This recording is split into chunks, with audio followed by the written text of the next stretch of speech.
Next, we need to begin working on this fireplace. And there's a couple things we know. They give me two dimensions. They give me 2'2", that's the width across the back, and how deep the back of the insert is 1'7". So, first thing I'm going to do, I should probably go back to the walls layer. And I'm going to choose a different color. I don't know, for example, this purpley kind of color. Now watch this trick. One of the things we know is the width across the back. And we know that from the inside of this fire chamber back, it goes in 19". I'm going to pick circle, center, diameter. And I'm going to find an intersection, an apparent intersection. I'm going to polar track the inside of this fire chamber down and polar track the midpoint of the fire chamber forward and find that intersection. Now, the width across the back of the insert is 2'2", which is 26". Next, I pick line command. I'm going to draw a line from this quadrant to this quadrant, upper to lower, and then erase my circle, select my line, right click, move. I'm going to move it into the fire chamber 1'7", 1'7", enter. Now, what else do we know about the fireplace insert? We know that it's 6 lines total. You got 2 sets of 3 lines parallel. So this line has other lines coming off of it. Well, it looks like, if you look at the problem, it looks like this endpoint has a line that connects to the midpoint here. This is a good opportunity to select this, press mirror, and mirror it across the back. So that way you've got it about across the back. Now, that's one set of 3 lines. We need a second set of 3 lines parallel. And there's a rule here. The shortest distance between 2 lines parallel is a line perpendicular. Offset. Offset will let you left click. It'll let you define distance with left clicks. Well, I'm going to press offset. One of these lines touches here, so it's tangent on this corner. So I'm going to select that as my first point of my distance. The second point, the shortest path between 2 lines parallel is a line perpendicular. So I'm going to look for perpendicular. There's my second point. And that allows me to offset all lines inside.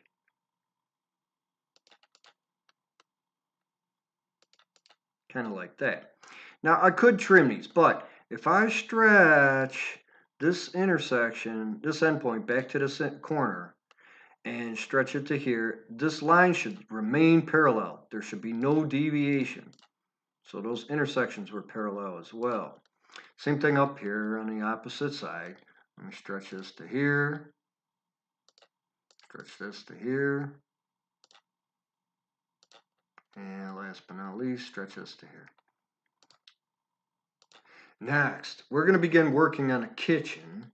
And it's got this L shape. So you've got 2 different layers here. We created 2 different layers. You've got cabinets base, which are going to be what I call countertops.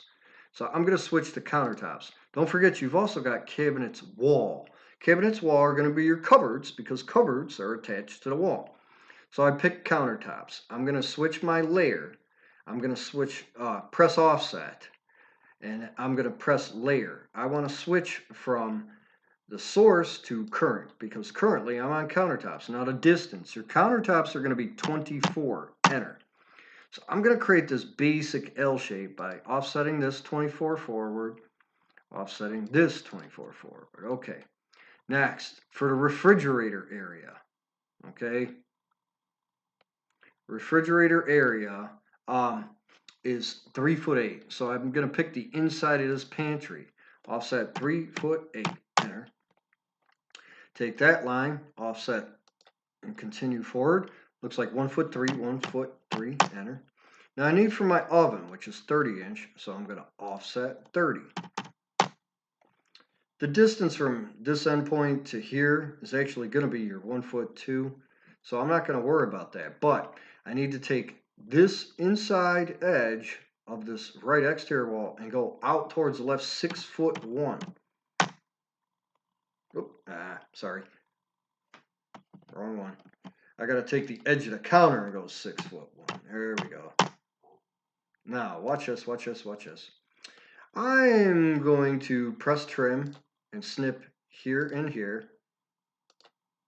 But I'm going to press fillet if you leave fillet's radius set to default 0 by pressing enter, I'm going to press multiple. I'm going to fill it together, this portion of this line to this line, and then this portion of this line to this line. That'll create your L-shaped kitchen. What about the cupboards? Okay, so we need to work on those. Next, I created a layer for that. I called mine cupboards. You might have called yours cabinets, wall. I'm going to switch now to the cupboards. Remember, we programmed the layer. Offset. Cupboards come away from the walls 12 inch. So I'm going to program offset to 12, enter. Offset this line forward and this line forward. Okay, good. Now, I'm going to stretch these lines. I'm going to stretch this line to the midpoint or perpendicular, and then stretch it to here at this intersection. Same thing with this line. Let me stretch it to here. So get that to look like this. Now, if you look close, there's a sink here, and there's a little cupboard here, I guess for toiletries or dish detergent, I don't know.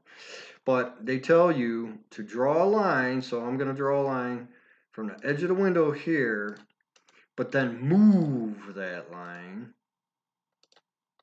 4 inch.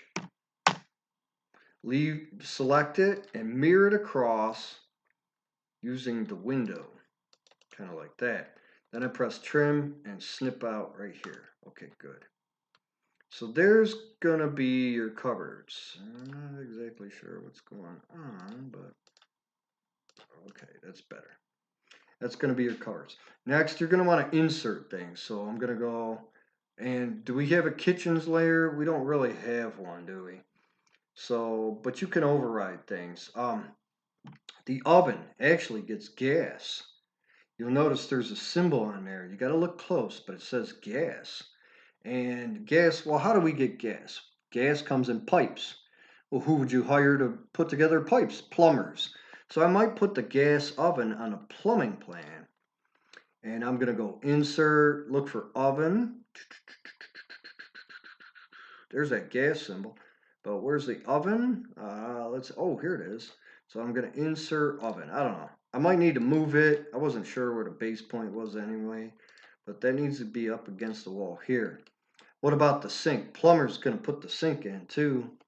So we need to put that sink in. Let me find sink. Insert, block, sink. Where are we at? Where are we at? Oh, we see toilet. We got them coming up. Oh, sink. Here it is. Now, here's the thing about that. Watch this. Watch this. I'm going to use my dynamic input. Right now, I'm looking at the cursor mouse. Oh, I'm about 3 inch. I don't know, 4 inch. 13 inch. No, wait a minute. 5 inch. Almost 6 inch. Maybe type something like 6 and hit enter. That's going to keep a few inches from the edge there. What else do we need in a kitchen? GFCI. Now, GFCI is going to be on electric layer. So we'll get to that a little bit later. But we need to work on a bathroom next, too, because it's on the plumbing plan as well. So it looks like I can go insert, look for a bathtub. Let's find that. Tub. Okay. Oh, look at where the base point is. It's right here. And so I'm going to have to move it twice. That's okay. Let me get that tucked in there. Okay.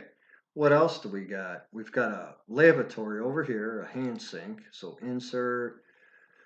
Oh, bathroom sink. Oh, I'm going to have to move that twice. That's okay.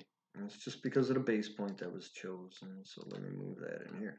Between them, we've got a toilet. So let me go insert. Look for the toilet. Where we at? Toilet. Oh, there it is. Okay. Now watch this. Its base point's in the back. I'm going to find, I guess, the midpoint here. And just use pull or track and go due north and type in like 2. You see that toilet has a tank lid. Sometimes when the flush valve doesn't work right, when the handle gets stuck, you need to lift that lid and fix the toilet. So we need a little space there. So that's going to give you your bathroom area. Get your bathroom and your kitchen put together.